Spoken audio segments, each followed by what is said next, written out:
Locked away in a quiet room inside a big old castle, there was a letter no one was allowed to read. It was written by Queen Elizabeth before she passed away. She wrote it only for her son, King Charles, and told everyone not to open it until the right time. For many years, that letter stayed hidden, untouched, unread, and waiting. No one knew what was inside. No one even dared to ask. It was like a secret frozen in time, holding the final thoughts of a mother who once ruled a nation. Now, after all this time, the letter has finally been opened. And what's written inside is more than just words. It's her last message. A message filled with love, truth, and something deeper that even the crown couldn't hide. This is not just a letter. It's a piece of her heart, a part of her story the world was never supposed to see until now. The discovery of the letter. It started with silence, the kind of silence that fills the halls after something important ends. After Queen Elizabeth II passed away, much of the world paused. Flags were lowered. People gathered around TV screens. There was a shared sense that a chapter in history had closed forever. But in a quiet corner of Balmoral Castle, where the Queen took her final breath, a letter was waiting, tucked away in a red box. Now, these red boxes aren't just any boxes. They're a tradition in the royal family. Every day, the Queen would receive one. Inside, government papers, state documents, official briefings. She reviewed them even in her final days. That's how devoted she was to duty. Even as her health declined, she never stopped being queen. But this red box was different. When her private secretary, Sir Edward Young, opened it after her passing, he didn't just find the usual paperwork. Number. There, sitting quietly among the pages, were 2 sealed envelopes. One addressed to himself, and one to King Charles. That letter, sealed in her handwriting, was something nobody expected. It was not official. It wasn't for Parliament or the Prime Minister. It was personal. A mother's final message to her son. A queen's last words to her king. At first, no one knew what to make of it. Some believed it was purely emotional, a farewell from mother to son. Others thought maybe it contained private instructions or reflections she wanted to leave behind. A few even whispered, could it change something? Was it political? Was it personal? Or was it something in between? The contents weren't made public, not right away.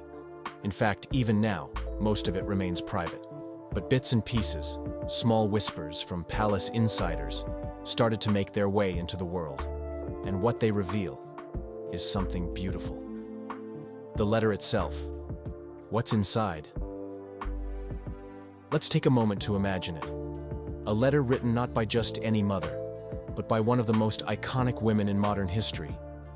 A woman who wore the crown for over 70 years, who guided her nation through wars, change, heartbreak, and celebration. Now imagine her sitting alone, pen in hand, knowing her time was coming to an end, writing one last message, not to the world, but to her son.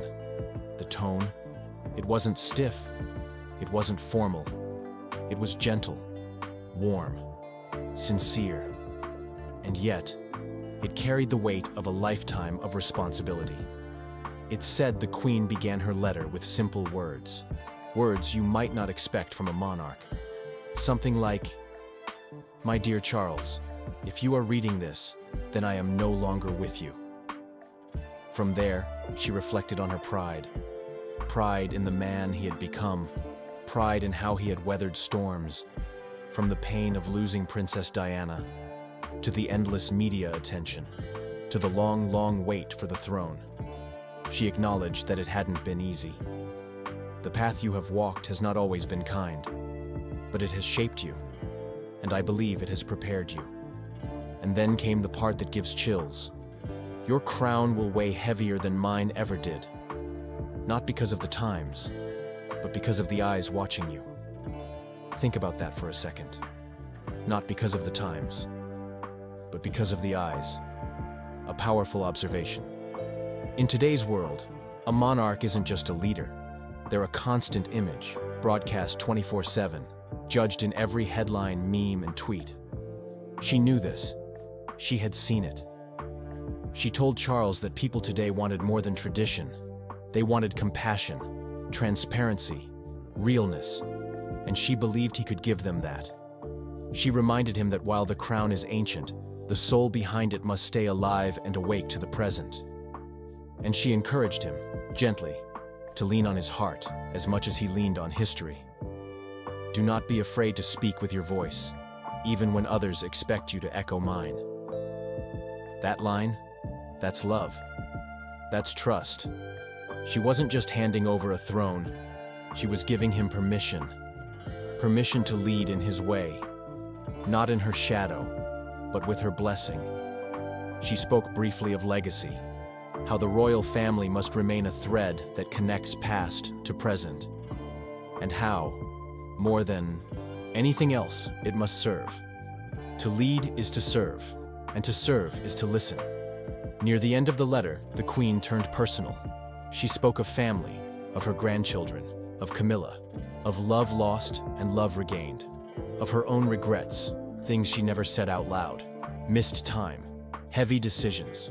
I was not always the mother I wished I could be, but I was always watching, always loving, always hoping you knew. If you're not crying yet, you're stronger than most. Interpretation and emotional weight. Let's step back.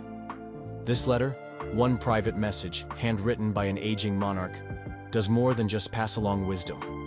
It reshapes how we see her, and how we see Charles. We often think of royalty as symbols, as titles. But this letter, it brings the crown down to earth. It reminds us that behind every royal photo is a real person. A mother, a son, a family navigating pain, legacy, and the burden of expectation. Queen Elizabeth didn't write this as Her Majesty. She wrote it as Mummy. And in doing so, she showed us the quiet heart behind the grandeur. For King Charles, receiving this letter must have been overwhelming. For decades, he waited to become king. But he also spent decades in the shadow of a monarch so respected, so iconic, that stepping into her shoes almost seemed impossible. Her letter gave him more than words. It gave him peace. It gave him permission. It gave him her blessing. To lead. To be himself. To carry on. Not as a copy of her, but as his own man. Royal experts believe this letter could become one of the most meaningful heirlooms in modern British history. Not because of secrets, not because of scandal, but because of how real it is. It's being studied for more than just what it says. It's being studied for what it means. Some phrases in the letter, simple, poetic, are already becoming legendary. The line about the crown weighing heavier, the one about watching but not always saying, those are words that will live on. People are starting to understand that behind every polished royal wave, there's a life filled with complicated emotions, with choices, with sacrifices. And Queen Elizabeth's final letter? It wraps all of that into a few pages of handwritten truth. What this means for King Charles. There's something deeply powerful about last words. They stay with you. They echo in quiet moments. And they often become a compass, especially when they come from someone you love. For King Charles, this letter from his mother is not just a keepsake. It's a map. It may be sealed away in a drawer somewhere private, but the truth is, it's likely with him every single day. Not in his hands, but in his heart. You see, when you lose your mother, it's already a weight no crown can lighten. But when your mother is Queen Elizabeth II, the woman who carried an entire kingdom on her shoulders for more than 7 decades, that weight becomes something else entirely. It becomes a legacy, and now, it's his to carry. Charles is no stranger to waiting. He waited longer than any heir in British history to become king. And for most of that time, he stood patiently in the shadow of a monarch admired across the globe. So the question on everyone's mind was, can he lead? Can he live up to her? This letter might just be the thing that reminds him, and reminds us, that he doesn't have to be her. He just has to be himself. If her letter was filled with grace, encouragement, and honesty, then it's very possible that Charles now feels more grounded than ever before. Not just in duty, but in direction. It's one thing to inherit the crown. It's another thing to inherit a mother's blessing. And when that mother ruled with unmatched steadiness, kindness, and wisdom, it matters. The words in that letter may have been meant for one person, but now they speak to the world. A quiet voice from the past, finally heard. Queen Elizabeth's final message isn't just history. It's a reminder of how powerful truth can be, even after someone is gone. If this story moved you, there's so much more to uncover. Don't forget to like the video, subscribe for more untold moments from history, and turn on the bell so you never miss what's coming next. What's it really like inside Buckingham Palace? For Princess Anne, the experience was not always as glamorous as it seems. While the palace represents royal grandeur, for Anne, it was often a place of tension, loneliness, and frustration. In her recent emotional farewell, she offered a rare glimpse into her life behind the palace walls, shattering the illusion of royal perfection. What she revealed about her time there might surprise you, and it's not the fairy tale life that the world imagines. Anne's perspective provides a new understanding of what it means to live under the shadow of the monarchy, offering a candid look at the struggles that many royals face but seldom speak about. Anne didn't hold back in her reflections, revealing that the life of luxury associated with Buckingham Palace often came at the cost of personal freedom. The pressure of being a royal meant constantly living under the public's microscope, and Anne spoke about the personal toll this took. She explained how, despite being surrounded by wealth and privilege, there was always an emotional void. Anne's decision to leave the palace is a powerful statement about the complexities of royal life that go beyond public perception. It's easy to look at the grandeur of Buckingham Palace and imagine a life of ease, but Anne's experience was filled with sacrifices and struggles that few could understand. What Anne's farewell makes clear is that being a member of the royal family often means being trapped in a gilded cage. The expectations placed on royals to maintain a perfect image are immense, and for Anne, it became unbearable. She admitted that while the palace offered the finest things in life, it also demanded much more than she was willing to give. Her words shed light on the emotional toll of being royalty, where duty and public image often take precedence over personal happiness. Was Princess Anne finally breaking free from this cycle? Or was she simply reclaiming her voice after years of being silenced by tradition? Anne's candid reflections have sent shockwaves through the royal world, as they challenge the widely held belief that the palace life is one of ease and indulgence. She revealed a side of her life that few outsiders had ever known. It wasn't just about leaving Buckingham Palace, it was about taking back control over her own life and identity. The public has long been fascinated by the royal family's carefully crafted image, but Anne's openness has shattered that image, exposing the deep personal cost of being part of one of the world's most famous families. So what does this mean for the future of the royal family? Anne's words have created a ripple effect, prompting many to reconsider their views on the monarchy. Could this be the first step toward change within the royal family? Only time will tell. But one thing is certain: Princess Anne's story will never be the same again. Secret struggles at Buckingham Palace revealed. Princess Anne's farewell to Buckingham Palace wasn't just a goodbye. It was an admission of the secret struggles she faced living within its walls. For decades, the public viewed Anne as the steady, unflappable royal, never one to show weakness or vulnerability. But in her emotional speech, Anne peeled back the curtain and revealed what life inside the palace really cost her. Behind the polished image of a dutiful royal was a woman who felt confined, isolated, and constantly under pressure. What led Anne to finally expose these deeply personal struggles? And what does this mean for the future of the monarchy? In her farewell speech, Anne admitted that the pressures of royal life often made her feel as though she was living in a bubble. While Buckingham Palace is a symbol of tradition and history, it also came with its own set of challenges. Anne revealed that, despite the beauty and prestige of the palace, she often felt trapped by the expectations placed upon her. It was as though the weight of royal duty was constantly bearing down on her, leaving little room for personal growth or happiness. The isolation Anne felt within the palace walls was palpable, and for the first time, she allowed the world to see this vulnerable side of her. What was most shocking about Anne's revelation was how much she had sacrificed over the years. While the public saw her as the strong, reliable royal, Anne's internal battle was one of emotional strain and exhaustion. She spoke openly about the loneliness she faced, despite being surrounded by family and staff. Buckingham Palace, which was supposed to be her home, often felt more like a prison. In revealing this, Anne shattered the perception that royals have everything they could ever want.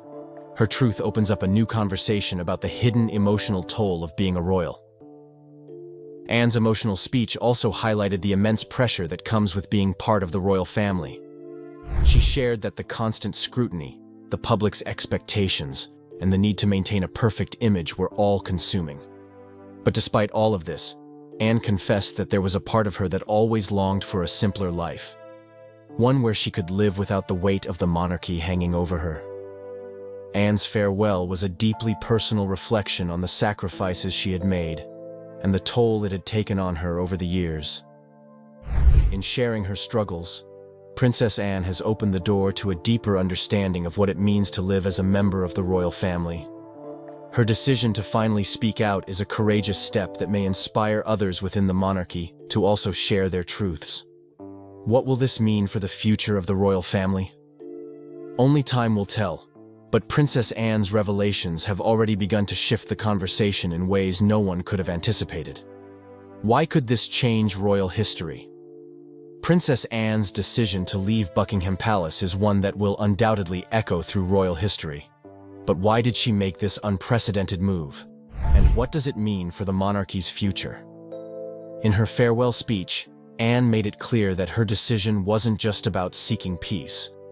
It was about challenging the very structure of the monarchy itself.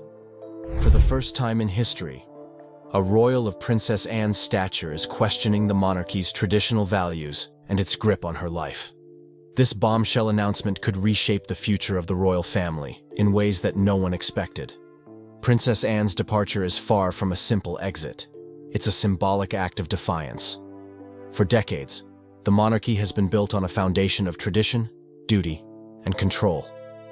But Anne's decision suggests that the royals may not be as invincible as they once seemed. Anne's words struck a nerve, as they called into question the very system that has governed the royal family for centuries. Could this be the beginning of a larger movement within the monarchy to modernize and adapt to the changing times? If Princess Anne's exit is any indication, the royal family might soon face an existential crisis that could force it to evolve or risk losing its relevance. The implications of Anne's decision are far-reaching. For years, the royal family has been seen as an institution that is above reproach. But Anne's bold farewell shows that even the most stalwart members of the royal household can feel the weight of tradition and the burden of duty. What does this mean for the future of the monarchy? Could we see more royals speaking out or stepping away from their royal roles in the future? Princess Anne's farewell has opened the floodgates for a larger conversation about the role of the monarchy in modern society. As the world digests Anne's shocking announcement, it's clear that the monarchy is at a crossroads.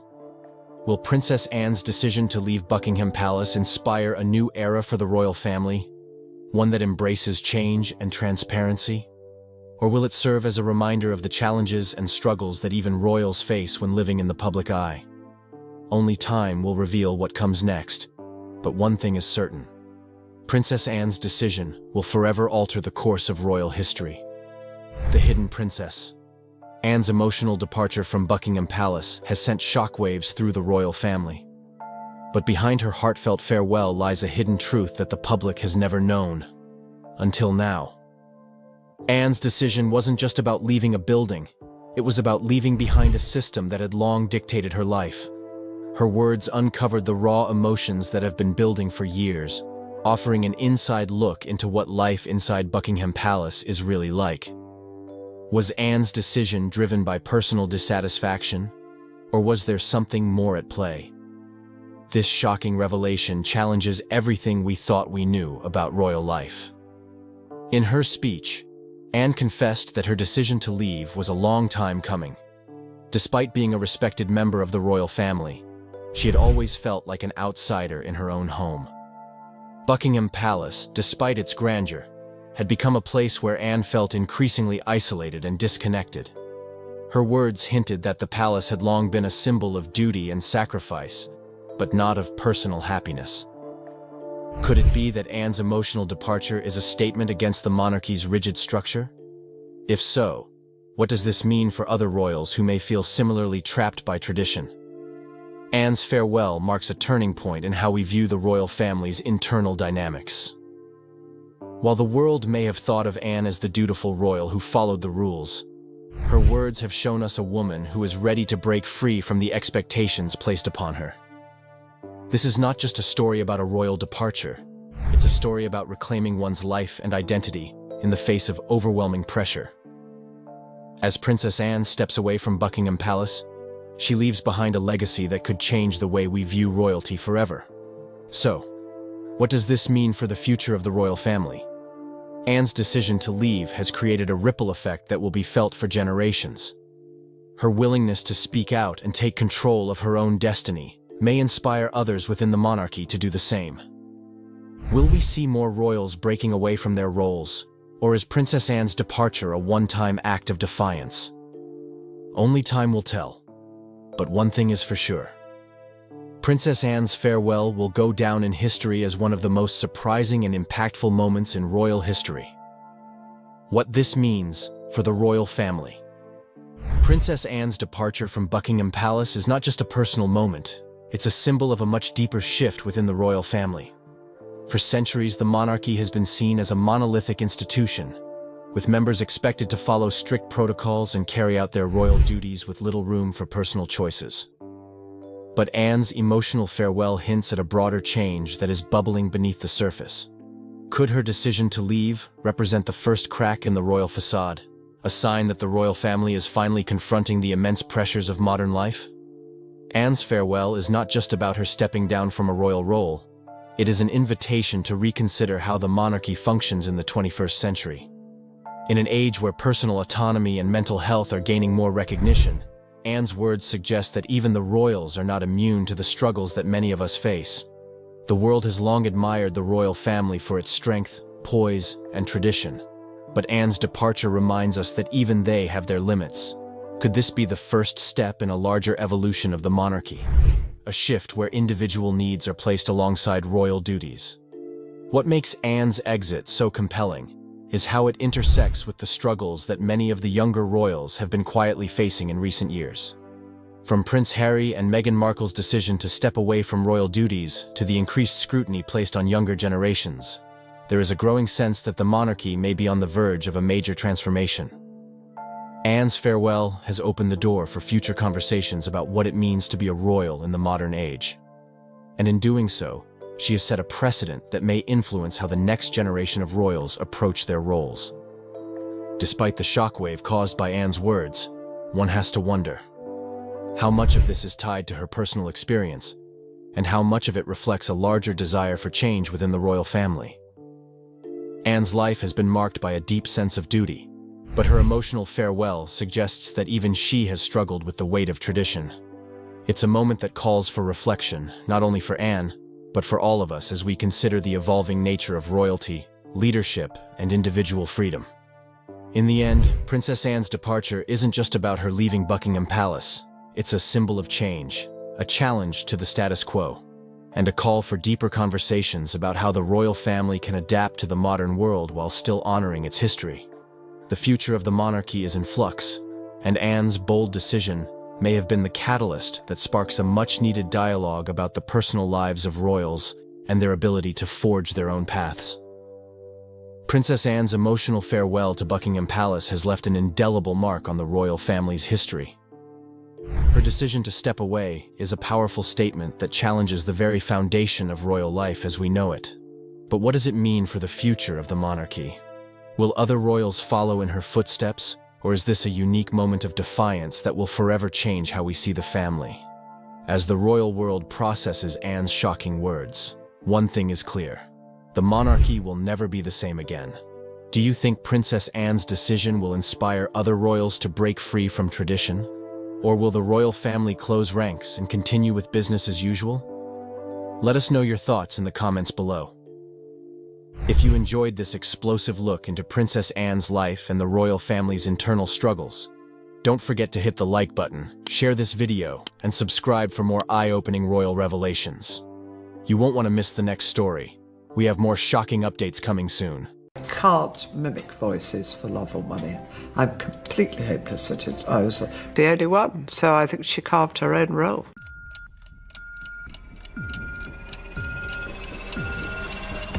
Queen Camilla's rise to prominence as King Charles III's wife has been one of the most talked about transformations in modern royal history. Before her marriage to Charles in 2005, Camilla was married to Andrew Parker Bowles, a former member of the British military. Together, they had 2 children, Tom Parker Bowles and Laura Lopes. While Tom often draws attention for his culinary career and occasional public appearances, Laura has remained far more private, choosing to stay out of the royal spotlight as much as possible. However, recent revelations by Laura have shocked royal observers and the public alike, as she spoke candidly about her mother's controversial journey to the throne and the impact it had on her personal and professional life. Her story sheds light on the unique struggles she faced as someone pulled into the royal fold without choice, offering an intimate perspective rarely shared by those adjacent to the monarchy. Laura Lopes was born on January 1, 1978, into a world of British upper-class privilege, but far removed from royal traditions. As the daughter of Camilla and Andrew Parker Bowles, Laura grew up in an environment of wealth and status, attending Haywood Preparatory School and later pursuing a degree in the history of art at Oxford Brookes University. During her formative years, Laura lived a relatively normal, albeit privileged life with her brother Tom. However, even during her childhood, the whispers and rumors surrounding her mother's relationship with Charles began to seep into her reality. The media's relentless coverage of Camilla as the other woman in Charles and Diana's marriage created an unwanted shadow over Laura's life. Friends, teachers, and even strangers would make assumptions about her based solely on her mother's public image. For a young girl trying to understand the complexities of relationships and trust, these experiences forced her to mature quickly. Laura has described her formative years as turbulent, marked by a deep tension between her mother's devotion to family and the public perception of her as a villain. The divorce of her parents in 1995, fueled by years of rumors about Camilla's affair with Charles, was another difficult chapter for Laura. Though shielded from the media as much as possible, she couldn't escape the indirect effects of the public scrutiny that engulfed her family. Yet through it all, Laura maintained a strong bond with her mother. She admired Camilla's ability to remain composed and resilient, even when she was one of the most criticized figures in the British press. When Camilla married Charles in 2005, Laura's life changed dramatically. Unlike Prince William and Prince Harry, who were born into royalty and grew up under the spotlight, Laura was thrust into the royal world as an adult. This abrupt transition was far from easy. While her mother embraced her new role as Duchess of Cornwall, Laura found herself struggling to reconcile her private life with the expectations of her new royal connections. Attending public events with her mother and stepfather brought an overwhelming amount of attention she never sought. She often felt out of place, especially during high-profile events where royal protocols clashed with her desire to remain in the background. One of the most fascinating aspects of Laura's story is her relationship with her stepbrothers, Prince William and Prince Harry. Their interactions have been described as polite, but distant. It is no secret that William and Harry have struggled with their father's relationship with Camilla. Both princes have spoken openly about the pain caused by their parents' divorce and Charles's affair, which undoubtedly created a natural barrier between them and Laura. According to reports, heated arguments occasionally broke out between Laura and William in the early years after Camilla and Charles's marriage. William, feeling protective of his late mother, Princess Diana, would sometimes criticize Camilla, blaming her for his mother's unhappiness. Laura, fiercely loyal to her own mother, would push back, arguing that Charles's actions had caused just as much difficulty for her family. These disagreements highlight how both William and Laura coped with the emotional fallout of their parents' past, but from very different perspectives. Despite these tensions, Laura has largely avoided engaging in any public disputes. Unlike Harry, who has been vocal about his grievances with the royal family, Laura has chosen to stay silent, focusing on her own life and career. However, The release of Harry's memoir, Spare, reignited old wounds. In the book, Harry described Queen Camilla as a dangerous figure who prioritized her public image over the well-being of others. While Laura did not directly respond to Harry's claims, reports suggest she was deeply hurt by the accusations. The fallout from the memoir has added another layer of complexity to Laura's relationship with her stepbrothers, making an already fragile dynamic even more strained. Professionally, Laura has built an impressive career as an art gallerist, establishing her independence from the royal family. She worked at prestigious institutions, including the Peggy Guggenheim Collection in Venice, and later co-founded 11 Gallery in London, which focuses on promoting emerging artists. Her work in the art world has allowed her to carve out her own identity, separate from her royal connections. Friends describe Laura as independent, grounded, and uninterested in the trappings of royalty. Even after her mother became queen consort, Laura continued to prioritize her career and family, avoiding the spotlight whenever possible. In her personal life, Laura has also sought stability and privacy. She married Harry Lopes, a former model and chartered accountant, in 2006. Their wedding, held at St. Cyriac's Church in Wiltshire, was attended by members of both the Parker Bowles and royal families.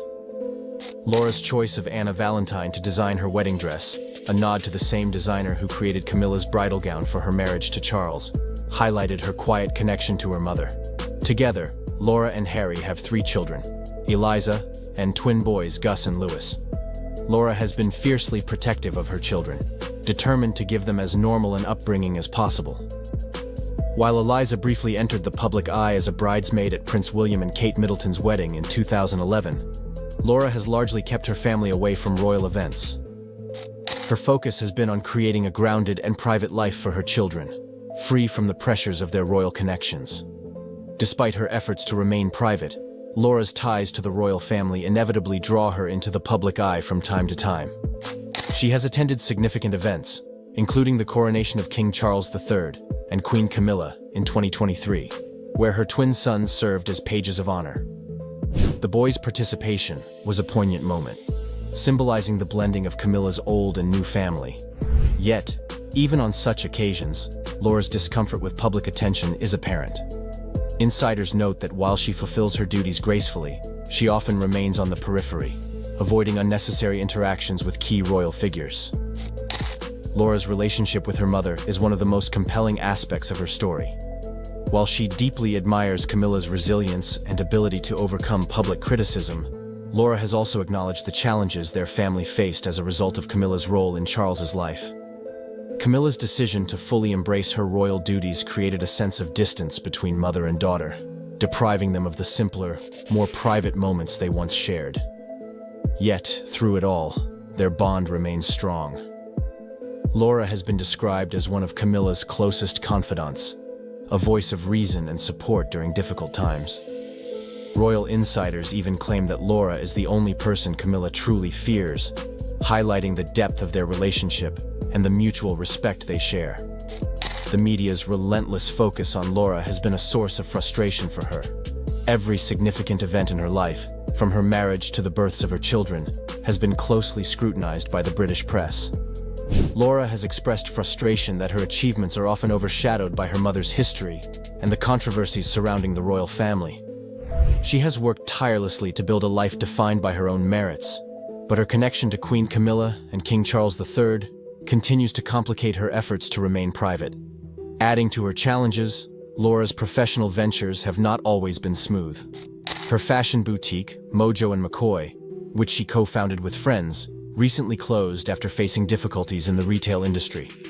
The boutique, located in Hungerford, was initially seen as a promising business, stocking high-end brands and catering to the affluent local community. However, despite Laura's best efforts, the store struggled to stay afloat. Reports suggest that Laura may seek advice from King Charles before embarking on a new business venture, as she has been impressed by his ability to navigate tough situations. This acknowledgement of Charles's guidance highlights the evolving dynamic between Laura and her stepfather, as well as her willingness to lean on him for support when needed. Laura's future remains a subject of speculation. While rumors occasionally surface about the possibility of her and her brother Tom receiving royal titles, both have firmly denied such claims. Laura has made it clear that she has no interest in becoming a public figure or taking on formal royal duties. Instead, she continues to focus on her family, her art career, and her desire to lead a life that is as normal and private as possible. Yet, as the daughter of Queen Camilla, Laura's attempts to separate herself from the royal family may never fully succeed.